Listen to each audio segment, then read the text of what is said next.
Hello. ನಮಸ್ಕಾರ ಯಜಮಾನ್ರೆ. ನಮಸ್ಕಾರ. ಏನಮ್ಮ ಸಂಬಂಧ ಕಟ್ಟವ್ರು ನೀವು, ನೀವೇ ಹೀಗೆ ಅಡ್ಗೋಡೆ ಕಟ್ಕೊಂಡ್ಬಿಟ್ರೆ ಹೇಗೆ? ದಯವಿಟ್ಟು ಕ್ಷಮೆ ಇರ್ಲಿ ಯಜಮಾನ್ರೆ. ಹೆಣ್ಣೋಡೋ ಕಾರ್ಯಕ್ರಮಕ್ಕೆ ಬಂದಾಗ ಅಲ್ಲೇನ್ ನಡೀತು ಅಂತ ನಿಮ್ಗೆ ಗೊತ್ತು. ಹಾಗಾಗಿ ನಮಗೂ ಸ್ವಲ್ಪ ಮುಜುಗರ ಆಗತ್ತೆ. ನಿಮ್ಮನೆ ಹೆಣ್ಮಗಳಾಗಿದ್ರೆ ಇಷ್ಟೊತ್ತಿಗೆ ಆ ಮಾತೆ ಬೇರೆ ಆಗ್ತಿತ್ತು.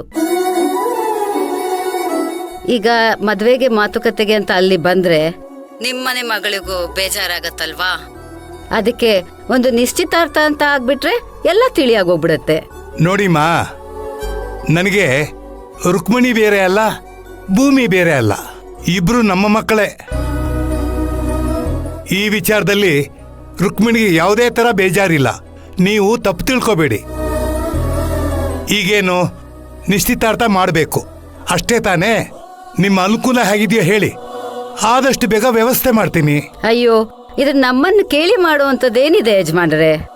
ನೀವು ಹಿರಿಯರು, ಸುತ್ತೂರಿನ ನಾಯಕರು, ಹೀಗೆ ಮಾಡಿ ಅಂತ ನೀವು ನಂಗೆ ಮಾರ್ಗದರ್ಶನ ಮಾಡಬೇಕು.